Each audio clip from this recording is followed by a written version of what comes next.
Hey everybody, I am here with Neil and Richard from RMC. How are you guys? Well, great, Bob. Thanks so much for having us. I must point out before we start, you're on a great big screen above us, like God lording over us, looking down. So if we're looking up in an odd way, that's why. Oh man, so many people usually say I look thinner in person, and now I'm just like really am that fat looming, sorry about that. I'll do some sit-ups for the next one. So I have been following your work for a while, and I've been, our paths just keep missing each other. I've been wanting to do this for a while, and I know we've talked a bunch of times, but now with the cave opening up, I really wanted to bug you to talk about all of the stuff, all of your work, but the cave especially, just because it represents a lot of awesomeness and a lot of stuff that I've been a part of too, that I tried to do here in the States, but with the entire world shutting down, I'm very Sure. glad that you were able to keep doing this and keep it going. So I guess as a very short intro for the very unlikely chance people might not know who you are, would you just give a quick, what RMC is and what the cave is? Sure. So RMC The Cave is a YouTube channel, which I've been running full time now. So the channel's been around for about 5 years, doing content proper, full time for about 3 years now, I think. It's based in a mill in an area called the Cotswolds in the southwest of England, a beautiful part of England. Richard, who sat with me here, is the mill owner, who very kindly approached me to help us find this space. How long ago was that now, Richard? Was that a little over a year ago, wasn't it? Yeah, about a year ago, just over. Yeah. About a year ago, we moved into this space, which was an empty space.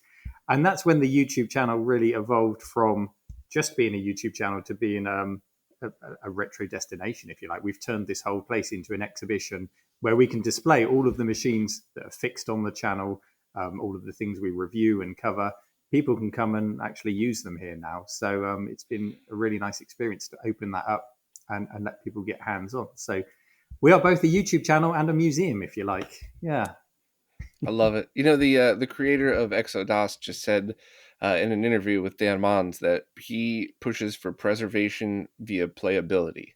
Mm-hmm. And I love that saying. I'm going to steal it and use it all the time because, while yes, a lot of the work I do is archiving the information around it, and I do feel like that's important. But unless somebody could actually use these things, it's a waste. So the fact that there's a place popping up, and hopefully more around the world like you that might follow your lead, that people could go in and experience these things for real, because a good game is a good game, right? If you have something through DOSBox on your modern PC and it's, you enjoy it, it's a win, but it's not the same experience. And some people don't care, and that's 100% okay. But for the people that do care, I'd just love to see different ways to experience this stuff. And in person with your own eyes and your own hands are really the only way to truly get a sense of all of the weirdness.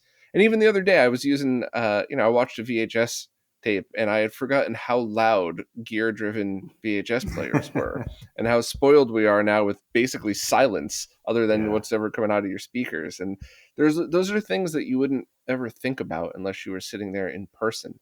So the fact that you've created this destination is super important, and I hope a lot of people follow your lead with this. Thank you. Yeah, it's funny you should mention that because one of the most popular exhibits here so far is the Pioneer Laser Active. So before they even get to play a game, the whole experience of a huge tray coming out with a laser disc on, and I let them take it out and pick it up and put it into the tray. They absolutely love that. Yeah, we haven't got anything VHS based out yet, but certainly laser disc.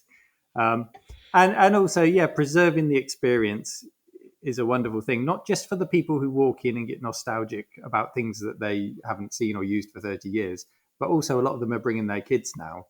And there's a really nice contrast in one corner of the cave in particular. You've got our newest PC, which is running Unreal Tournament. And next to that, you've got a Galaxian arcade cabinet from 1979. And the kids absolutely love both games equally because they understand Unreal Tournament because it's so familiar to the Fortnite and the other FPSs that they're playing in the modern day. And Galaxian is just so simple that they just get it and they've got a high score to look at and beat. So it's brilliant watching these 10 and 11-year-olds switch between Unreal Tournament and Galaxian. It really is opening the eyes of new generations as well as us old crusties too. Yeah, that's something that really hit me as a kid because, I've always loved all types of music and I don't really care when, when it was new to me, it was new. I have Yeah. bother when it was actually recorded. But I remember also being a teenager and, seeing an old 70s Camaro pull up and it was somebody I knew had picked it up and, another kid, and I got in and it's just the power of that car. Obviously, anybody that's a car guy knows that like there's the stock, those things weren't that great, but this rebuilt one, it blew me away, and it was made a long time before I was born or even really got into cars. And the year it was made zero difference. That was the experience that I wanted. That was nuts, and I loved it, and I ended up buying one and it fell apart, of course. But it's just one of these things where it's not all about nostalgia. It's just about the experience and showing people there is options and other things. And I think if anybody, I think now's a good time. I never want to tell people to stop watching, but if you haven't watched that like 10-minute video that you did that kind of walked everybody through the basics of what the cave is all about, I really think people should do that, because otherwise there's no way I could do the questions and the discussion justice without people seeing the work that you've put into and the displays that you've put up and all of that. So I can't stand that, before you watch this, watch my video about how to play a guitar up here in the link. But it's I think it's a necessity, because the level of detail that you guys have gone through and the displays that you've set up, that's because for me CRTs are a big deal. Obviously they're important to me, and it's one of those things where there's so much great work recreating the scanline masks going out, and if you combine that with an OLED TV, you get a really amazing experience, but it's not the same. No. And some of the things that you could watch through a CRT just might not ever really be better on any other display. So it's very cool that you went down that road as well. Well, you say that, yeah. I mean, I'm determined to keep the CRTs here going for as long as possible, because that is a really important part of the experience. But it's tough. It's tough. In 2 opening days that we've had so far, we lost a CRT that just started rolling, and that had been recently serviced and recapped and everything as well. So I'm constantly on the lookout for new ones to service and have just ready for when the next one goes pop. But so far, so good. Yeah. Apart from that one, a recent pickup was the Bang & Olufsen BO Vision 1 that we got. I'm sure you're familiar with that. That's a beautiful screen. And we've got that set up now with PlayStation, with Time Crisis and the light gun, and people flock to that. They love that. So, yeah. That's very cool. Do you have any kind of training or schooling or classes or whatever you want to call it that you would be offering out of there to do anything from how to recap a CRT to, how to, rebuild and restore your old computers and stuff like that? Yeah, so at the moment, we're very much at the stage of let's walk before we run. We've got this space, we've got it open, let's just get people in. But we are already thinking ahead to guest speakers and events like that. People like Richard, who is an incredibly talented electronics engineer here next to me, has already offered to do such courses. Yeah, I think we could do some arcade restorations and PCBs, that sort of thing. Yeah. And also Richard's very talented with the 3D printing. We've got a 3D print farm here now, which is helping us to produce some products that we sell. And everyone loves to see that when they come here. So we're looking at doing sort of a 3D print 101 primer kind of class days and things like that. And there are so many facets to this, well beyond my own abilities. So at the moment, I'm also trying to surround myself with exceptional people who can do things like that. We've got a chap called Rob who specializes in the CRT repairs. So he's working really hard to keep things going, but also he's now coming to some of the visitor days and doing live repairs. Admittedly, there was one that he did the other weekend where it's one monitor, and he very skillfully made the repair last 9 hours just so that he could talk to absolutely everyone who came in. He wanted to ask them questions. Everyone's got questions about CRTs because everyone's so scared of CRTs. Everyone's so scared of opening them up. So he's a real attraction. I'm just trying to, and the more I surround myself with people with these talents, the more of those kind of days that we can open up and offer to people. So yeah, really good idea. Yeah, I'm very glad to hear that people are scared of working on CRTs, because it's one of those Mm-hmm. things that once you understand what it is that you're doing, it's actually the same as working on every other piece of electronics. But until you get to that point where you understand discharging and you truly understand that there's always a chance of error, then that's when it becomes safe. Any other time, that's I'm glad people fear it, because I don't want anybody ending up in the hospital or something, because the best example is when I was starting to get not lax with it, but I was starting to get more comfortable. I discharged a 32-inch tube. My friend Jose was over. I go to grab the anode cup, and he goes, do it again. Yeah. And sure enough, I put the thing in again, and there was still a charge left. Not enough to really zap me, but it would have scared the shit out of me, I'll be honest. Yeah. So I have a long time ago. I had my arm in an arcade that I was converting to be a main cabinet, and I just happened to have a pair of scissors in my other hand, and I got zapped. And those scissors hit the back wall of the kitchen, and, and they went a distance. So ever since then, I've been very, very careful. Yeah. Rubber shoes, rubber gloves, all the rest of it. Yeah. It's you only have to learn that lesson once if you get zapped. It's way different than just touching open frame power supplies, which is, I had to have a rule in the lab when I worked for another company that no open frame power supplies before 10 a.m. because I'd get off a flight, get home at like 2 a.m., wake up, go to work the next morning, and be like, oh, so what's going on? Oh, get stuck to it. Then I'd get the smell of burning flesh in the room for an hour, and it's like, nope, no open frames before everybody's awake. So, what is kind of the origin story of RMC? How did you just decide I'm going to start making YouTube channels, and kind of, what's the roots of all of this? The roots of it really comes back to burnout. I'd worked in IT for about 20 years, and I was pretty exhausted with it all. And I was looking for some inspiration to remind me why I got into it in the first place. And I looked to those old machines, like the Amstrad CPC was my first one, and the Amiga 500 was one that I was massively into. So I was looking back to them for inspiration to really rekindle what was a career at the time.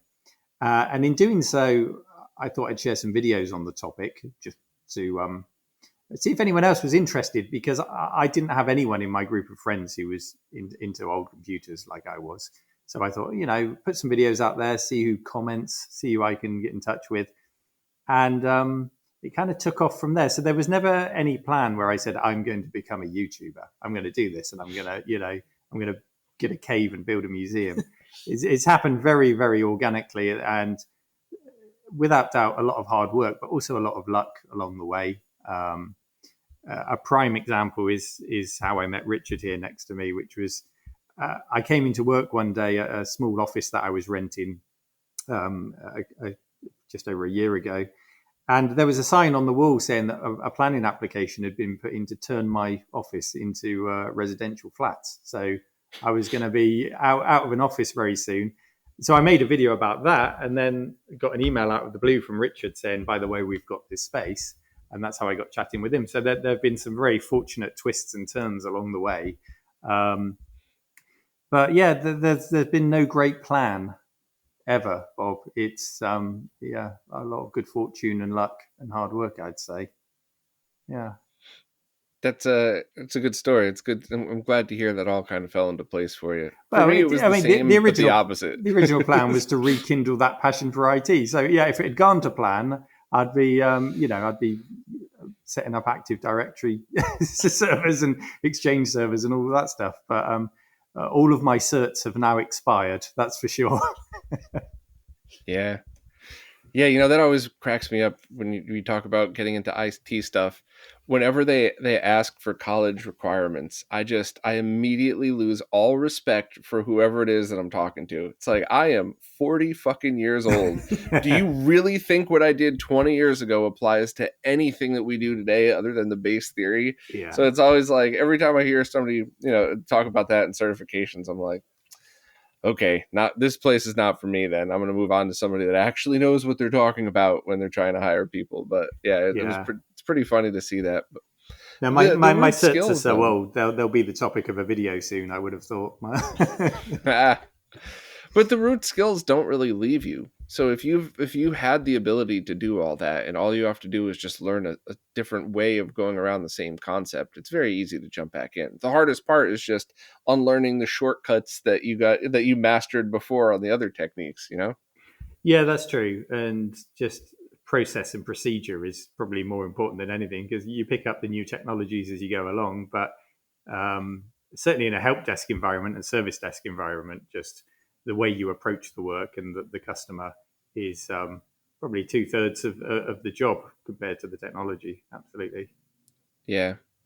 Yeah, it was especially that way with product development too, because my whole life I've done both IT and product development. Oddly, it's a very long story that ends, and everything I do seems to be weird, and I love it, by the way. But the product development stuff, I mean, that's, a bunch of nerds hanging out in a cave somewhere is a part of it, but another part of it is actually digging into the customer base and really seeing what it is they want and trying to figure out what they want before they even want it. And it's everybody that I work with in retro, it's the same exact arguments, just, in a slightly different technical environment. Like, hey, this is an amazing invention. This is going to change the game, but you need to add this too, or you need to put it upside down or something. And sometimes it's really hard to convince the devs to what direction to go in, but when everybody works together, it usually comes out really well. Sound familiar, Richard? Sounds like your day-to-day absolutely, job. Yeah. I think it's an interesting point. No one ever really worries about all the things you unlearn when you learn doing product development. So you'd learn a programming language or use a microcontroller, and you may never use that microcontroller again, but all of that is still valuable information to move on to the next project and the next programming language or whatever else you do. So it's a constant evolution. I think, you mentioned about certificates running out and things like that. You still have that inherent knowledge of what you were doing, why you were doing it, the background behind it, and product development. Those sort of cycles are very, very similar, really. Just learn as you go. I think on-the-job experience is so much more valuable. Mm-hmm. Yeah, and stuff like the MiSTer case and IO board that you all designed. That had to have been a combination of your own ingenuity and the ideas that you wanted to put in, and what you saw as what the customer base wanted but they didn't have yet, mixed with, of course, all of the open source designs and platform as well. But how did you get started on that project? Like, what was the catalyst? Do you want to tell the story about that? Because Sure. I've been interested in wanting to talk to you about that for a while. Yeah, so that's the MiSTer Multisystem, which I would say was a coming together of some videos that I made a while back on the MiSTer, where I was taking the MiSTer and saying, how can I turn this into what I want, which is not just a system that lets me use all of this old hardware through the MiSTer project, but something that lets me sit at a machine and feel like this is a machine that could have existed back in the day. And that's where I took something called a checkmate case, a desktop case. And I did a project which I called MiSTer Fusion, not to be confused with the wonderful MiSTer Fusion software side of things. And it took a CRT monitor, it took a desktop case, and it just made it look like an old school desktop computer with MiSTer tucked away inside it. And I really enjoyed the experience of that. And I hadn't met Richard at this point, but alongside, he'd been having the same thoughts, hadn't you, along the lines of consoles? Absolutely, yeah. I think for a long time we've been interested in doing a few more projects for the open source community, and I've been highly interested in retro technology my entire life. And it was that sort of combination of thinking that some of these things need to evolve a little bit more, or put forward a few more platforms that people can then use in a more friendlier fashion. Also, we were just heading into the global sort of shutdown of everything, and we were trying to think of what we could actually do with parts available. So the project started off with very grand plans to use all sorts of different technologies, and then quickly scaled back when we realized what was actually feasible to do now. That was a big part of the project. But we put a lot of things down and asked a lot of questions to the community, and came up with something we think would be really useful for people just to use as a one-stop, all-in-one solution, really. Yeah, so what we came up with was this board, which gives you the console form factor for the MiSTer, with the SCART port on there. Very important, Bob, the SCART port. So you plug your controllers into the front and everything else in the back, nothing out the sides. So that was sort of phase one. of what we were creating. And then phase 2 was, we were never really sure if this was actually going to go on sale. We made a 3D printed case with which to present the board and say, well, this is what you can do with it.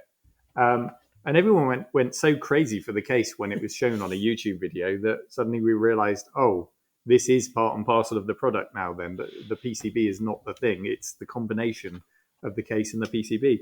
So we've ended up in a situation now where we're producing the board, and it's still a 3D printed case. We've built a 3D print farm here, and well, we've been blown away by the success of it. We did 500 in the first batch, which went immediately. Second batch is all sold out now, and we're shipping that.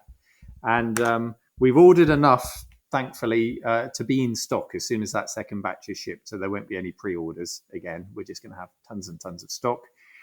And we'll see how that goes, because obviously there's problems with the D10's availability. So we'll see. Maybe it will go quickly. Maybe it won't. We're just going to have to wait and see what happens when they go on sale. But yeah, that's the multi-system. Yeah. So I'm curious. So first, did either of you see that movie Apollo 13? It was like 20 years ago or something. Yeah. Remember that scene where NASA dumps the bucket of parts on the table and said, "This is what they have to work with. Let's do it." Those have been some of my favorite product development stories. Is kind of like that, where it's one of my favorite things I designed was just a small form factor computer that worked off of all of the parts we had in our warehouse. Nice. So it was temperature efficient because I had to use the fans that we had. The only thing I could make was new metal shrouds, and I was so proud of that. And everybody I showed was like, "It's a fucking square box. What are you bragging about?" And it's like, "Oh, but you don't know what it took to do that." So I was wondering, what, with the limitations of the world at the time, what was cut from that? What was changed? Is there a next revision coming? From a hardware perspective, kind of what's the backstory on that? Oh, very much. We use a lot of connectors and these types of things in our other products. So some of these were parts that we already had in stock in reasonable volumes. The expansion connector, the CNR connector on the front here, is a sort of a classic expansion slot you'd see on a PC motherboard. We did actually put that on a Linux-based PC motherboard for gaming, and we just happened to have 1,600 of them in stock. So we thought, well, we're not using that for anything else, so that's going to be the expansion connector. It was when I originally designed it and spec'd it out, it's going to have a PCI slot on the side, not as a PCI slot, but actually just as an expansion in that form factor. But there was enough pins on the little CNR to enable that to use. And we use really high quality connectors. I'm sure Bob, it's one of the most expensive things on a board. You can put 2 memory chips down, and actually everyone goes crazy that you've got 128 megs of memory. Great, that's brilliant. But actually, a lot of the expense is in all of the connectors that go onto these sort of boards. So we only use really high quality connectors as AMP and Molex and all that sort of thing. But because we're already buying them in good volumes, we can get the prices down and keep the quality up, really. So that was the sort of pitch to Neil, really, that we wanted to do 100% UK build. So this is all sourced and then 100% built in the UK, manufactured, and actually ship them out from here globally. So, but you're right. It was very much a case of what parts do we have to buy, and what parts can we use that we've already got, and then how can we use the open source design and iterate that into something that we know we can manufacture. So there's not a single component on the opposite side of the board. That was something, really wanted to make sure we had just a single-sided design for manufacturability. The stack design has got components on both sides, surface mount through holes, that sort of thing. So we wanted to make it as manufacturable and as nice as possible, and then add just some quality of life additions in there and things like that.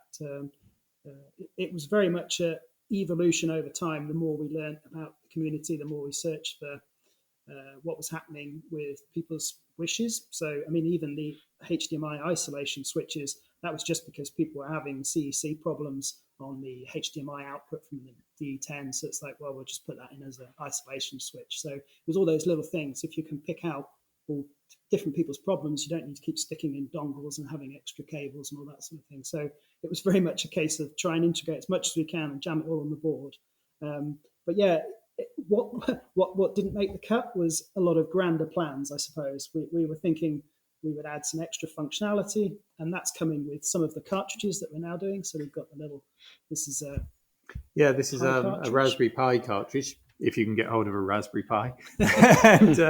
And so you can do your MT32. I run a barcode scanner off of mine, or whatever else you want to do with a Pi.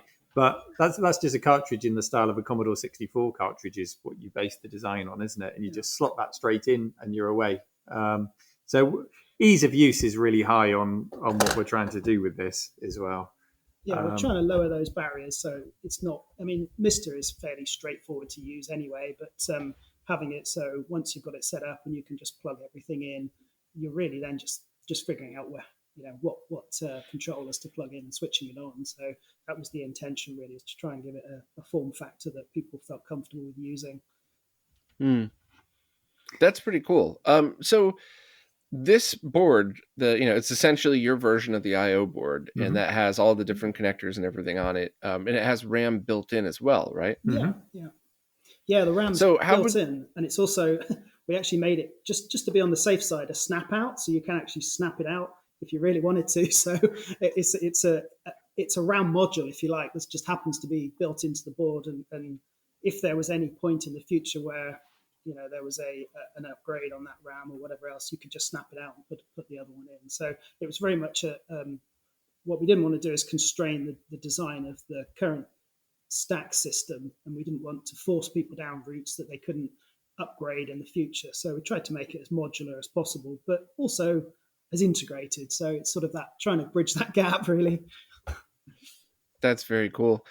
So how would it handle if any of the upcoming cores required dual RAM? Would that just be something that's not supported then?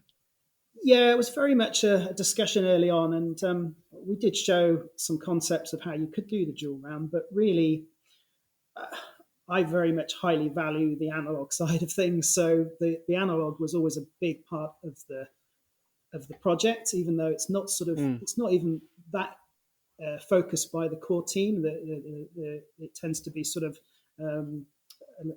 done as a sort of an afterthought, really, as the expansion. But it was also always something I really wanted to keep in there. So once you've got that, you're already dedicating the other connector and you're using the snack port and everything else. So really, we just decided that overrode the need for having a more complicated cores if the PlayStation needed it, or if any of the Saturn and things in the future need it. Then really that's fine, but you're really only you're looking at a sort of a more of a HDMI output anyway on that. So because this can handle so many cores and so many computer systems and consoles, we felt quite comfortable that actually as an analog based system, it worked better like that, really, to allow people to experience more of that platform.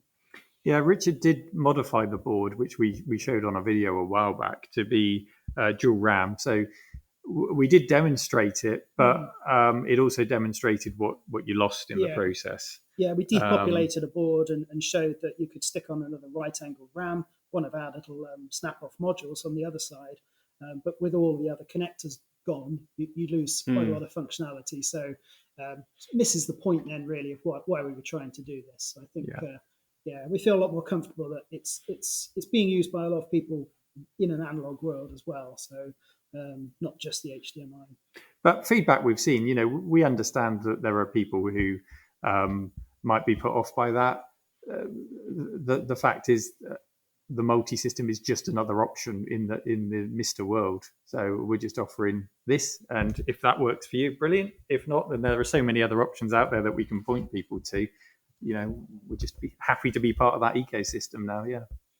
Funny, I think that's exactly how I described it when I was talking about it on the weekly roundup. Of like, I loved it. I loved everything about it. But if you're looking for a different option that fits your needs better, then awesome. That's the whole point of the MiSTer project. Is anybody could make their own version of it. I also totally agree about the dual RAM thing. You can still get analog video through direct video.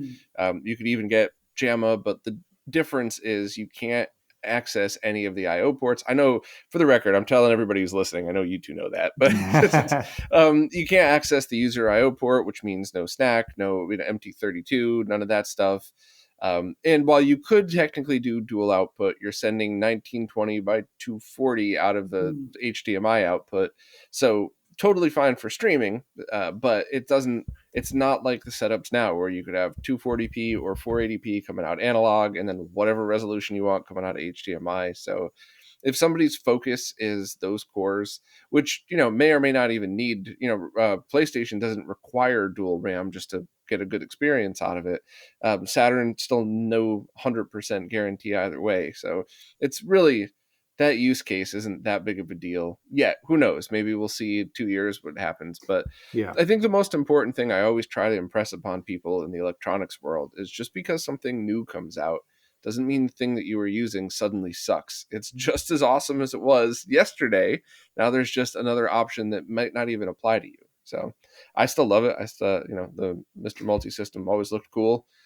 Unique case, and the modules for it were neat. So I think it absolutely has its place. Thank you. Yeah, couldn't agree more with what you've just said there. And we have got some more add-ons in the pipeline at the moment. Are we allowed to talk about these? Yeah, sure. Yeah. Well, we've had a sort of a jammer expansion knocking around for some time, but that's where it sort of borderlines that thing of, if you're going to put this entire system in an arcade cabinet, you're actually better off using a dedicated jammer system. So that one we're still sort of debugging and figuring out the best form factor. And we've got a thing called a slice, which we now put under the case, which may actually be better to use inside a cabinet. So then you just click this on the top and all of your jammer stuff stays inside the cabinet, and you just put multi-system on. So there's a few things there. We got asked for S-Video and Composite. Yes, a lot of requests from your side of the pond for S-Video and Composite. So we've made a cartridge which just slots in and then gives you those ports on the back. So we can cater to those people. How did you handle composite video? Because RGB, or RGB HV to S-Video at 15 kilohertz is pretty straightforward, and I've had excellent luck. But the composite video colors never quite line up right when doing the analog conversion.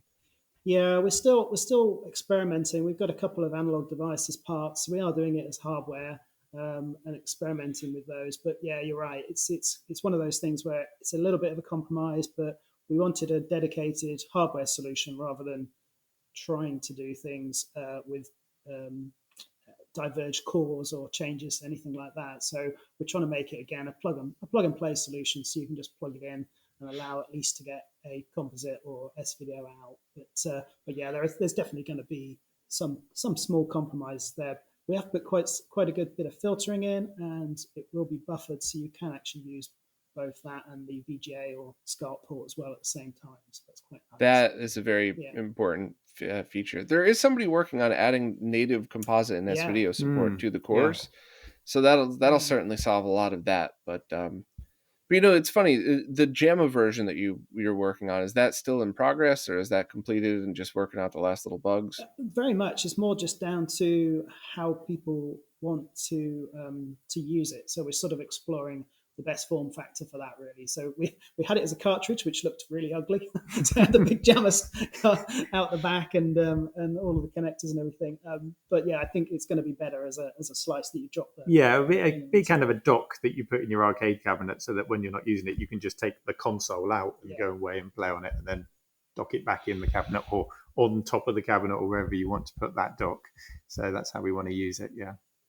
Love it. That's a great idea, because that's definitely a problem I have. And in that, like, the mini MiSTercade that I built, there was a few times where I was like, I really should use this to test, but it's all mounted and screwed to the inside. And it's like, I'll find another way to test, even if it takes twice as long.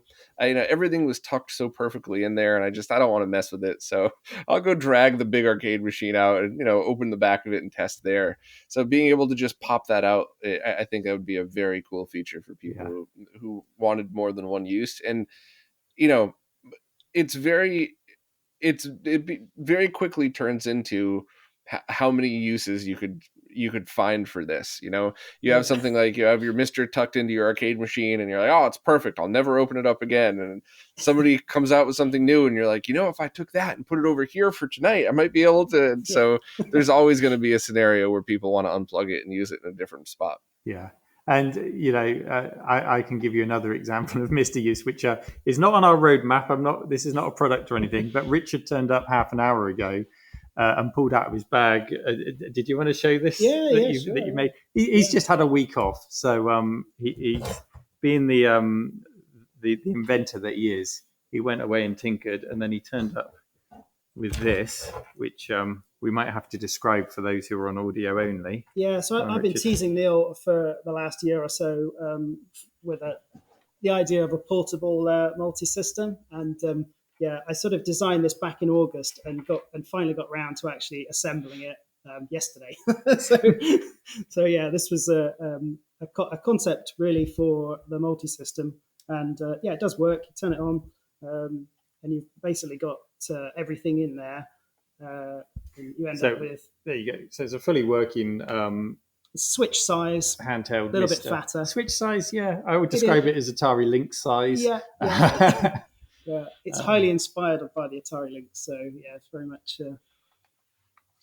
That's very cool. So is that going to be on your roadmap of something that you'll be selling this year? We haven't even discussed it. Richard just turned up with it. So. I would really like to. I'd like to do a proper job, but at the moment this is mostly off the shelf parts. It's a highly stripped back D10 in here with a screen, battery pack, charger, speaker amplifiers, all that sort of thing. So everything is all modular. You could shrink the size down by quite a bit, both thickness and the length, but it all works. It's all got full controls, and you can sort of fire in and go to your Atari Lynx and load up a core. So yeah, it's a nice little handheld, and I think you could definitely see. There you go. There's Pac-Land right. But these are the sort of things I absolutely adore. Just trying things out, because you can experiment, and this was to actually test all sorts of different things. So this was to test the passive heat cooling at the back. It's got a big plate of copper, which basically just uses that. If you were going to make these, you'd probably make the back in a machined aluminium case, so you could then do all the heat sinking on the back, and maybe you still keep the front 3D printed. See, I'm thinking about how to do it already, but it's just down to whether or not it's feasible. At the moment, it's not, because you can't get enough D10s to actually modify, and if you recreated it, the price would start really creeping up. I think this wouldn't be quite as cheap as the Analog Pocket, but you could get reasonably close with something around this sort of form factor. But again, it's sort of it's more about whether or not the community would want those sort of things.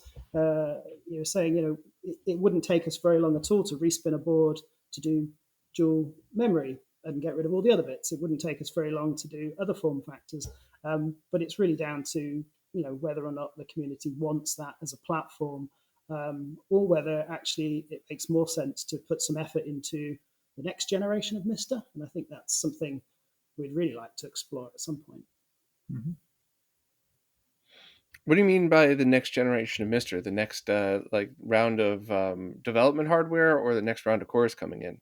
I'm thinking more the development hardware. So where it sort of goes for the next generation, the current FPGA, the current cores and everything else, great on the D10, but they're always going to be restricted with I/O. And one of my sort of personal passions is to try and get more real things connected to the MiSTer. So floppy drives and interfaces and all that sort of thing, and actually go a bit more on the historical recreation side, so the preservation on the hardware, and not just have everything as virtual systems or USB devices, and actually get back to attaching some of the older type style devices. So you're going to always struggle with that with the D10, because it's really limited on the I/O. So that sort of begs the question of, well, if you did do something, what would the community want?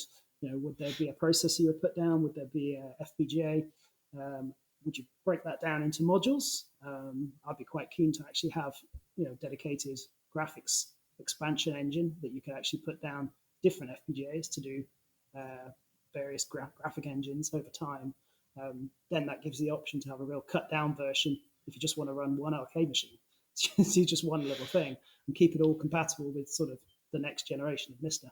But this is very much where we would never propose and put that forward without consultancy with the community and wanting some sort of coming together. Yeah, I think it's almost an open invitation, isn't it? Yeah. We're very aware that the skills and the experience and the capacity here is here to help with that. If people want us to, come say hi. Come chat to us. Yeah. But yeah, we'd like to do that with the community for sure.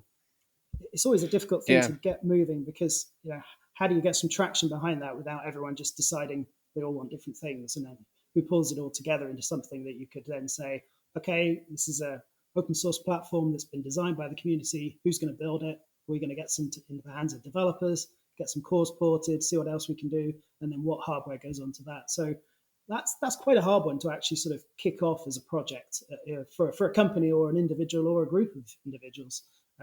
My previous life, for the last 10, 12 years now, I was involved with the RepRap 3D printing project. So I saw that right from the very early days of sort of trying to figure out how to squish plastic through a little nozzle all the way through to the desktop 3D printers we see today. So that was very much a community effort of survival of the fittest. I very much believe in that in anything open source. So everything should be allowed to exist and everything should be allowed to be tried out.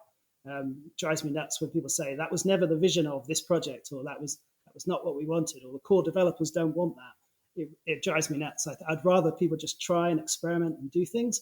And if the community doesn't want it, that's fine. Survival of the fittest, the best will prevail and the best will move forward. And that doesn't need to be, from a single source or from a single platform, but it should be allowed to expand and evolve and sort of take on a life of its own.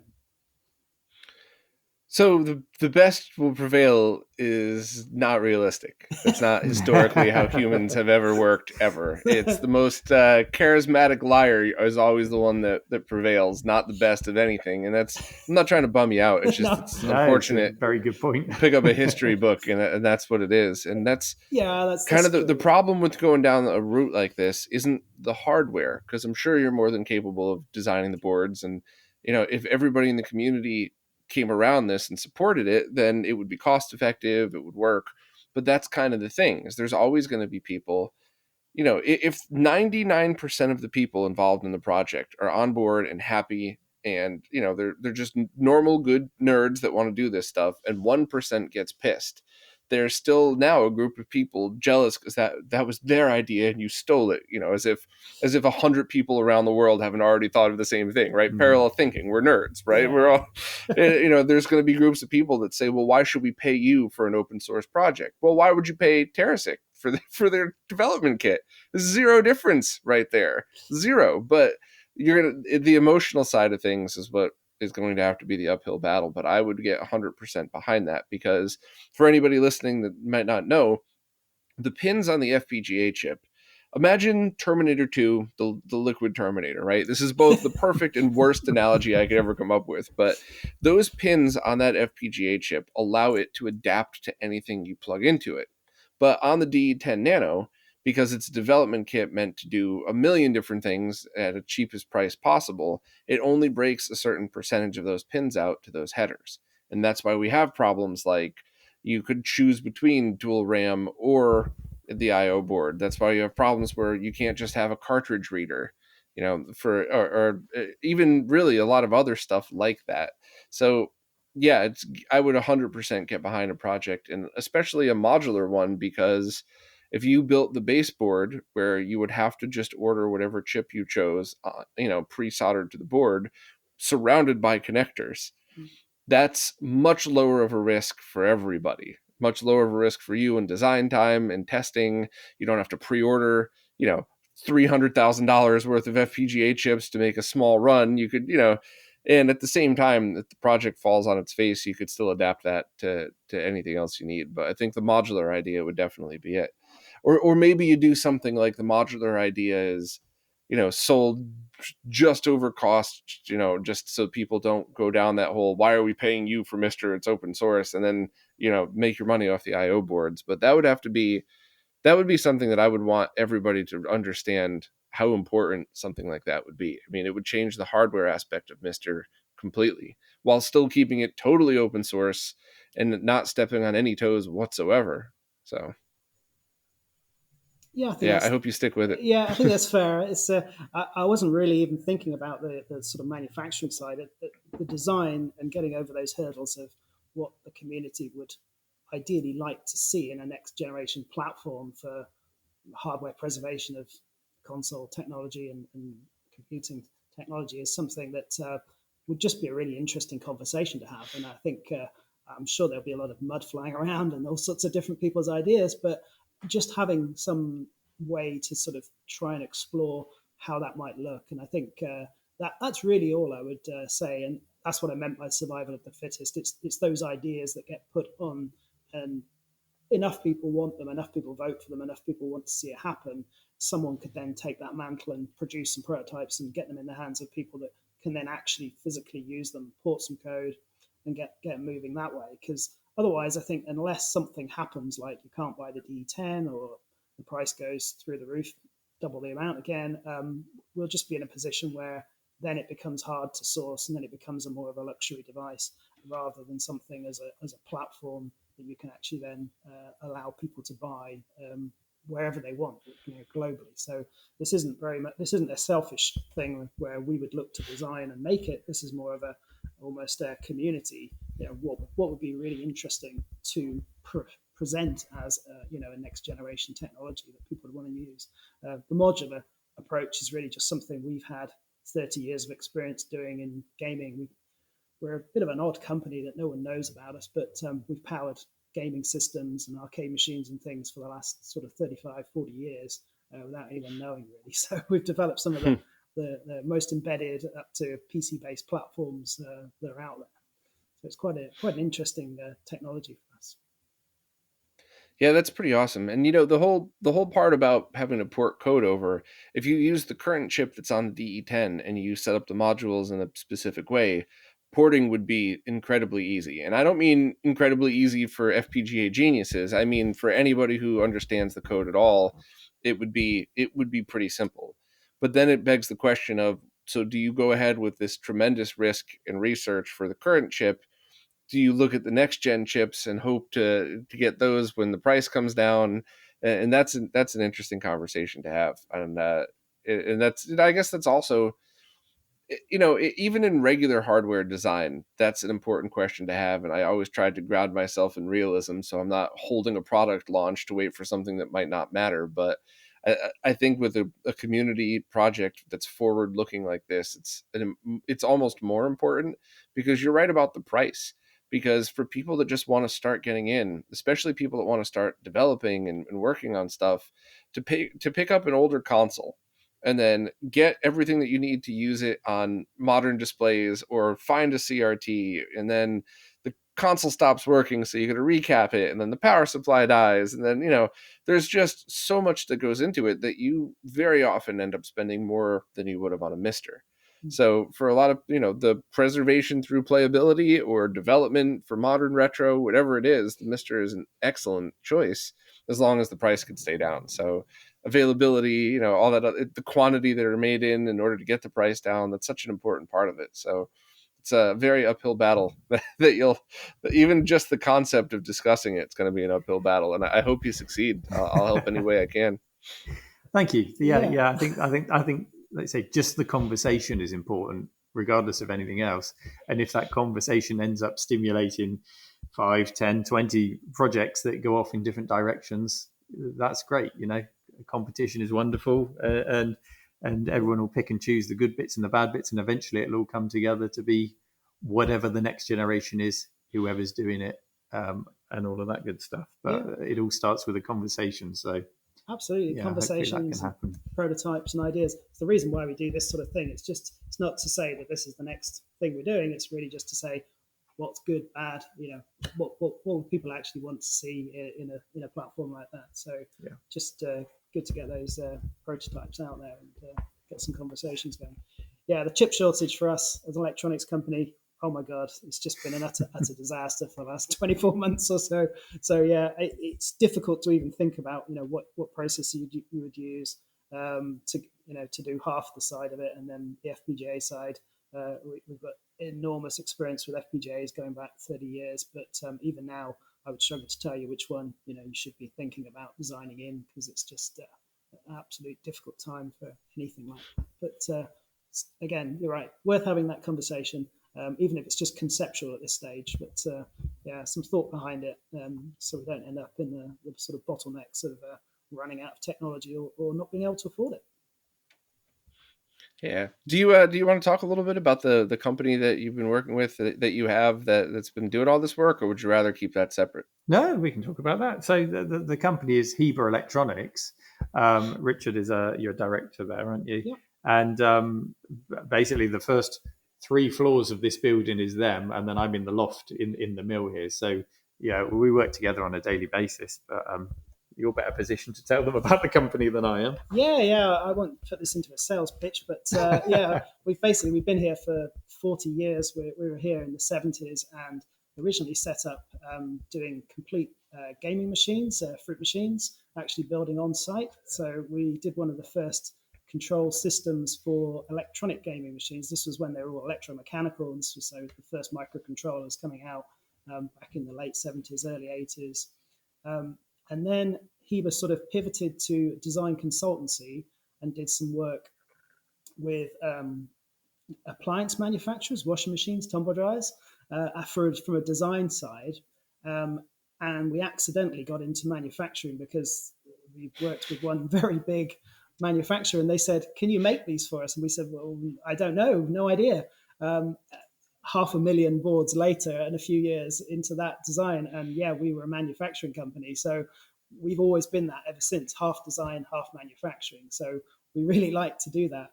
Went through the 80s, did all sorts of point of sale stuff, loads of terminals, loads of sort of embedded controls, you name it, seed sorting machines, electronic dartboards. We're on Tomorrow's World. There's one of the famous programs here in the UK for technology, and all sorts of different things. So, but we've always been very much business to business, so no one really knows who we are, but we've developed some of the sort of electronics controls for all sorts of things. And then early 90s was a really big turning point again, because we had a lot of UK suppliers that we used to deal with come to us and say they wanted game controllers for amusement machines and skill with prizes machines. These are sort of like fruit machines that spin reels, but also all sorts of different types of entertainment machines. So they were all making their own hardware individually, and we sort of put forward an idea to amalgamate all of these different customers' designs into a single board based on 68340 processor. So quite an interesting sort of old design. This was, again, back in the early 90s. And back in the day then, Actel anti-fuse FPGAs were available. They were literally just brand new. They were the latest thing. 10,000 gates, which seemed like a lot back then, cost quite a fortune, but enabled you to shrink everything down into a tiny little board. So we used that part and basically made that as a signature part, so as a custom part for each customer. And that was really the skill to turn one design into multiple designs everyone can use and not copy each other's code and all that sort of stuff. So again, it was one single platform to get the prices down, but then signatured and encrypted to be able to be used on lots of different platforms. Anyway, years went by, we've created all sorts of different systems, loads of embedded systems using cold-fire processors, and still to this day, 23 years later, we're still making that 68340 based game controller for all sorts of different arcade machines and amusement machines around the world, including claw grabbing machines. Including claw grabbing machines, yeah. If you've ever used a claw machine anywhere in Europe, most of US, anywhere in South America, most of Europe, Eastern European countries, it'll have our board in it. So it's quite an interesting. Well, there you have it, folks. If your child suffered the peril of not being able to get the stuffed animal they wanted, you look right at that face right there, and there's your blame. So. I can't tell you how many times we've been asked if the games are rigged and all that sort of thing. The entire point with our platform is that it's got amazing amounts of regulation and hoops to jump through for all of the global sort of regulations that stop you from sort of just cheating at these games. So it's a very, very secure platform, but we didn't write any of the code. We just wrote the platform and the drivers. So yeah, and I think it was a really interesting time sort of evolving those platforms through and using FPGA technology. There was at one point where we were basically building an embedded Dreamcast. So we were using the SH4 processor and the Power VR processor, the graphics chip. And that was really our first foray into an operating system. So we were using Windows CE, and before then it was all really bare metal, sort of 68,000 based code and drivers for doing everything. And that taught us a huge amount, mainly how you can blow £500,000 and not sell anything. It was a real bit of a difficult platform there. I loved the platform. The platform was amazing. It had expansion slots. It had loads of PCI expansion. It was basically a Dreamcast, and we made some really good concept stuff. But it was a disaster from an actual usability point of view. It was, loads of power, loads of processing and everything. Did it make it into a product? It did. It made it into a Bar X product. So one of those XO machines that spins around. So it was a video-based Bar X. Oh, okay. So it was an interesting sort of platform. But yeah, it told you why you didn't want to use an operating system. And then after that, there was the really difficult years where XP Embedded was around. I don't know if you ever had any experience with XP Embedded, Bob. But that was a giant chunk of my life. Yeah. I wrote custom embedded OSs for specific medical grade computers. So wow. I started with 7, I believe. Okay. And then I'd been doing OS creation since birth pretty much, but specifically for the embedded stuff was right when 7 was starting to come out. And then one of the customers said, "Hey, would you be able to just do it in XP because we're having weird issues?" I was like, "Sure, how hard could that be?" Oh, that was one of the stupidest things I ever said in my life. It was completely different, totally different, but I figured it out. But the 7 embedded platform was pretty decent. I actually found a bug in their code where in order to enable TV tuners, you had to enable a bunch of stuff that didn't actually connect. So it was one of the cool moments where I did a whole, not press release. What would you call like just like a nerd document that I submitted that they then circulated around to everybody who was using TV tuners with embedded for that. So it was cool. I'd found a couple bugs over the years. Intel flew me out a couple of years before that because I found a bug in one of their new chipsets before it was released. And nice. My old boss used to always tell me or tell everybody, if you think you have a solid product, give it to Bob, he'll break it. And I always did. I don't know how. Sometimes it was just as easy. My favorite was a home automation thing, and they're like, "This thing is solid. It's better than any remote." And I just walked up to it, and I went on, off, on, and the whole thing froze. I'm like, "Oh, well, there you go. Not so robust, is it, huh? Couldn't get past the power button." But yeah, so that stuff, man, you just brought back a wave of memories of trying to just look at those XML files and just try to make sense of it. So. Oh yeah, this time of the year always reminds me of one of the biggest disasters we had with XP Embedded. It was coming up to Easter, and there's a big push for arcades and all sorts of new machines getting pushed out into piers and seaside places. We had just shipped our first XP Embedded build on one of our new sort of embedded gaming platforms, and unbeknown to us, it had the enhanced write filter set, so you couldn't screw up the hard drive and all that sort of thing. So there was a combination there, but there was a few settings we didn't quite get right. So when daylight saving time kicked in, the machines were just resetting constantly. So they just turned on. Daylight saving said, "Oh yeah, you need to reset," and then it just went on and on. So I was woken up on a Sunday morning, told that 10,000 machines were all resetting and not being used. And this was deployed almost a year before that. So they were working fine. So there was no reason, but try and figure out why these machines suddenly stopped working. It was all just damn daylight saving time and Windows enhanced write filter on the XP Embedded builds. So again, we learned a lot about XP Embedded and then moved to embedded Linux for the next 4 generations of products. The other thing we learned a lot about was using embedded roadmap parts. So again, really important that you stick to things you can buy for a long time. So it's very alluring to buy the latest processor cheap, but you can't buy it for more than 6 months. And that's a disaster when you're trying to build something for a long time. So we learned a lot about that. And over the years, all those sort of things. But the passion still is very much still into embedded real-time electronics. So yeah, that's my sales pitch, my rather long sales pitch. But we still love doing embedded electronics. And we do all sorts of different things from USB controllers to, you mentioned Windows 7, actually. Windows 7 embedded, it's one of my tiny bits of claim to fame. I'm actually in the Windows 7 embedded launch video. If you do a search on YouTube, you find the Windows 7 Microsoft embedded. I bet you I saw you then, because the last time I was in the UK, they flew me out to do a training seminar there for when they first launched the tools that you could use to build it and deploy it and stuff. So I flew out for that, and So I'm positive I watched some kind of launch video for it there, and Okay, that's yeah. funny. I might have seen you right in it. Yeah, I think it cuts to London Bridge and then cuts to here, which is really bizarre because we're hundreds of miles away from London.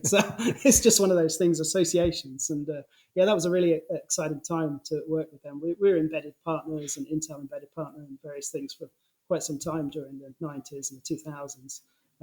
But yeah, we were doing some of the first multi-touch systems for gaming machines that needed multi-touch, which was quite fun. So it was one of the embedded systems. We need to make an episode to cover all of this on the cave. We need history of Heber. Yeah, maybe, and it's kind of funny too, because the stuff that you're talking about too, that was the time period in which I was deep into the embedded systems too. So I wonder if our paths ever crossed, because that was like the mid to late 2000s. Touchscreen technology was just larger. Touchscreen technology was starting to just take off, and we were building medical grade stuff, testing IR, capacitive, and resistive touch technologies, which one would last in a hospital environment. Flying out to all of those embedded conferences for Intel, and that was also the period of time where AMD was really just wiping the floor with Intel. So they shook up the whole company. They said, "All right, we're obviously falling behind," and everybody worked there. Everybody that I talked to, at least, but completely different teams, all were excited. There were some layoffs then, but they were like, no, it's not like that. This is for the good. We're mixing things up. We're doing it better. And they did. They came back strong from that. So it was a really weird and interesting time to be a part of all of that. Plus cable card technology, the next big thing that got shut down, which, that could have really taken off and been something global and awesome. But nope, people just, the people who owned Time Warner and all the big cable companies in the US were like, no, that's people will only ever want to use a cable box. No one will ever want to use any kind of embedded device to watch TV. How wrong they were. Yeah. So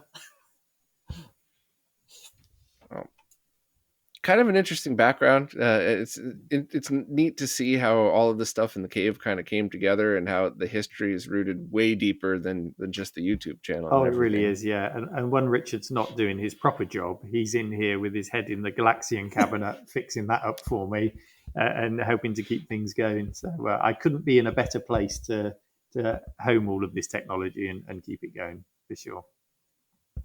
So now that you're here and you're in the cave, what's an average day like for you, Neil? Like, working on YouTube, cleaning up the cave, Yeah, well, people seem to get the impression that I kind of rock up, make a cup of coffee, pick a system to play some games on, and then maybe get around to making a YouTube video. But I've seen you do that. No, it's not like that at all. It's there are, I'm not complaining at all, but there are a lot of long hours in doing this and hitting deadlines, because as well as anyone that you're a slave to the YouTube algorithm.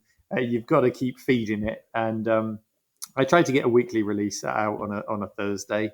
So I tend to go from, if I can, I'll start a video on a Friday and I'll have it ready for the Thursday, usually rendering on the Thursday for release. There used to be a time when I had a buffer, but that was a long time ago.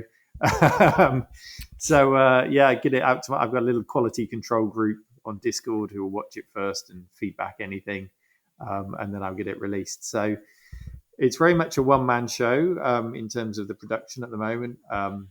So I plan script and film it myself and edit it myself, and then get it out. I can't see that changing anytime in the near future, but it has been, with the opening of the cave, it has placed an extra demand on top of me, because I'm now having to run an exhibition as well as the YouTube channel. So I am looking to get help on that side of things. I'm running the exhibition in terms of volunteers and somebody to drive theme days and guest bookings and all of that stuff. It's just too much for one person on top of everything else I'm doing. So I'm hoping to separate that out soon, and then I'll claw a bit of time back, and maybe I can build a buffer up again. But a typical week is a real scramble of planning, scripting, filming, swearing in editing when I'm out of focus or there's too much reflection on a CRT and having to go back into it again. But you must be really familiar with CRT reflections and trying to film the damn things. That's the bane of my life. I just had Jonathan from Scanline City, who's a director and an expert in cameras and stuff like that. He spent like an hour and a half on me the other day. With me. Wow. Sorry, Jonathan.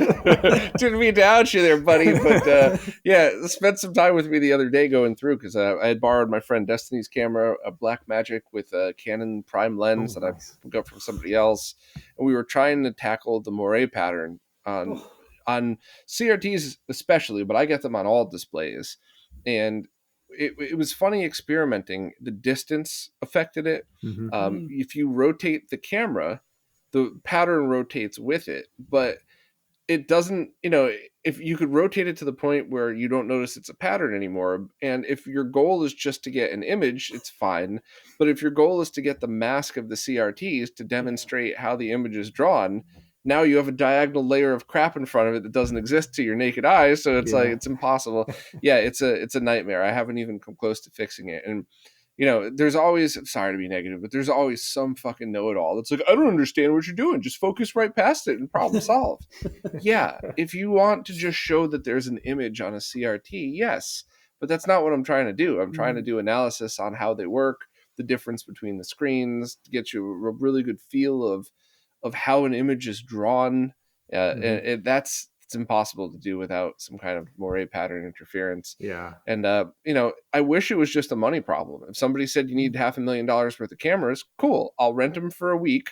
We'll all chip in. I'll get all my friends who know what they're doing. We'll bring all our CRTs. We'll all shoot for a week. But I don't think it's that. I don't think it's a problem that you could just buy the solution for. I think you have to find a very specific combination of things. And I even considered getting like a giant piece of glass and just putting it between the CRT and the camera just to see what would happen. And that didn't do anything.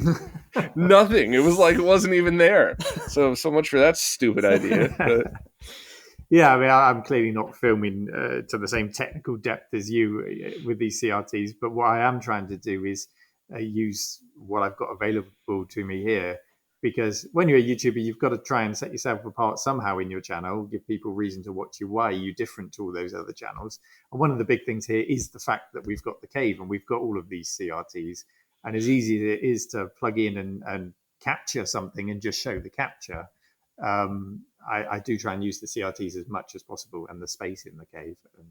And for me, it usually involves a great big black sheet, which I pin up and hang to stop all of the reflections behind me. And then just trial and error with, as you say, the distance, the zoom, the angle until you can get it in. I use a Panasonic Lumix GH5, which has got synchro scan on. So you can get it quite tuned in with the synchro scan, whether, drop it down for the 60 hertz or up for the, when I'm at 50, and I can get it tuned in enough. Sometimes you can just see the beam, but it's enough for what I'm doing. Probably not for what you're doing, but we find the beam is the thing that bothers me the least. If you could get it to the point where you see it every couple of seconds, you'll see the beam scan down. I actually kind of think that adds to the whole presentation of what you're showing. I guess, I'd like to get it. I'd like to make it disappear, but that is like 1% annoying, and the moire pattern is 99% of the annoyance. That's way worse. If anything, the beam just proves that you're not overlaying a capture onto some footage of the screen, so that's fine. Yeah. Good point. What lens are you using with yours? Maybe I've tried a whole bunch, but maybe I'll stumble across one someday. Oh, what lens? It's the one that came with it, Bob. Blasphemy! I couldn't tell you. I'll send you a link to the stuff that I used. Yes, please. It was a massive upgrade. I remember I first got a Sony camera before I got this one, and I set it up, and I just remember thinking, this is exactly like my iPhone. Why did I just spend all this money? And I returned it to B&H, and I got the body only and a 35 millimeter equivalent lens. Same exact camera, just, not even an expensive lens, just a decent prime lens. Plugged it in and went, there we go. There we go. So yeah, I'll send you the links to the stuff I've had some very, very good luck with. But I mean, at the other end of the scale, when people come here, they ask me about YouTubing, and I always try not to put them off with the cameras and the technology and things like that, because you can just start with a phone. When I started out, I had what was already an old camera at the time. It was a Sony NEX5, and I could do manual ISO or I could do manual focus, but I couldn't do both. If I tried to change one, it switched the other to auto, and you just had to kind of work around the limitations. And it kicked off the channel and it got me to where I am. far easier now with the latest iPhone, or even a couple of generations old iPhone. So if anyone is thinking of doing some YouTube videos, don't be put off by thinking you haven't got the latest and greatest kit. You really don't need it.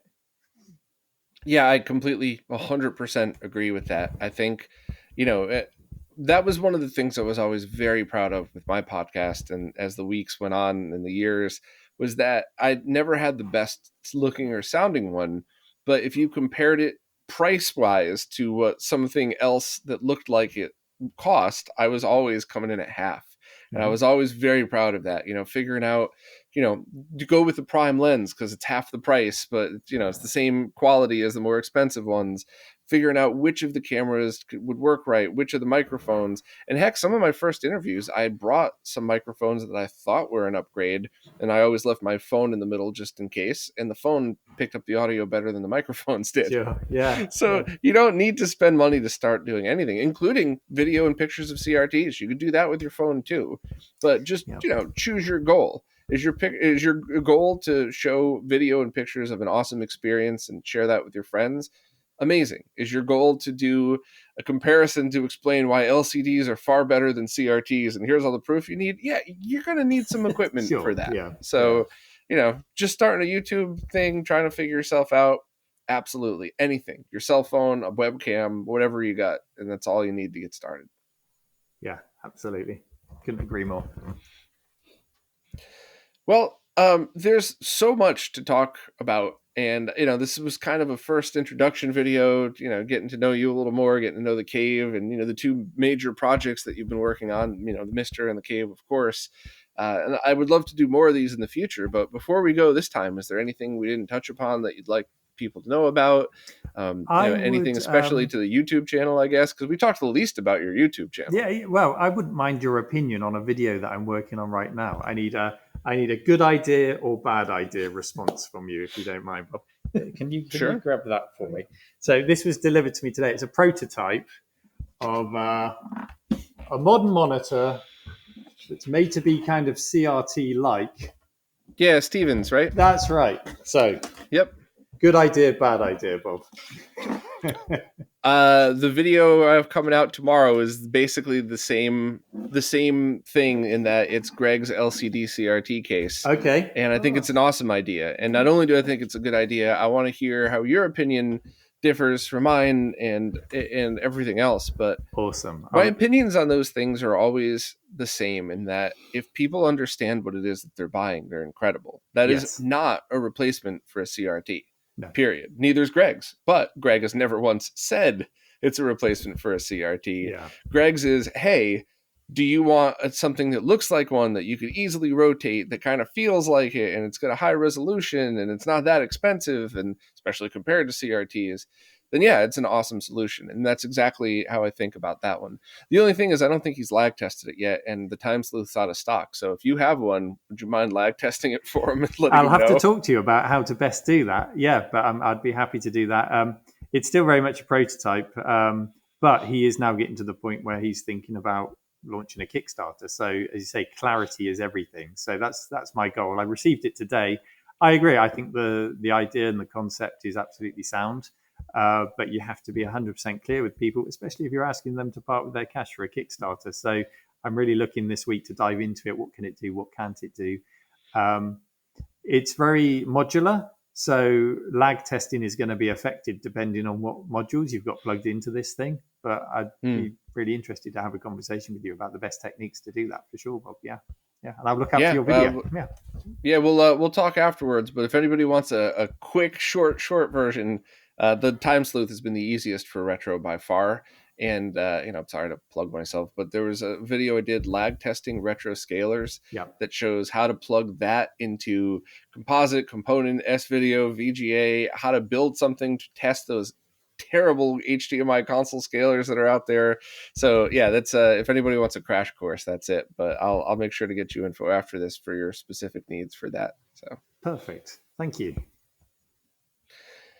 Well, I guess let's wrap this up, but I definitely want to do it again. I certainly want to, maybe the next time you do a fun video or we'll do a collab or something, we'll jump on and talk about it afterwards, because your YouTube channel is great. I've been following you for a while. I saw, and a lot of times you've covered stuff that I haven't gotten to yet. So I try to promote you on the website, and, which I do with everybody, but I definitely like your channel, and I'm sorry that got pushed to the side with all the other projects that we've been talking about in this podcast, No, because it is something that, I'll make sure to put everybody's links for everything. But, I just appreciate you taking the time to do this. Hopefully we could continue to do more of these crossovers. And, next time I get out to the UK, without a doubt, I'm making a trip down to check out the cave. Oh, you'll be more than welcome. Yeah. Thank you. I've had a great time today. Talking to God up in the sky there. Thank you, Bob. It's been great fun. Yeah, thanks. Thank you both Bob. very much.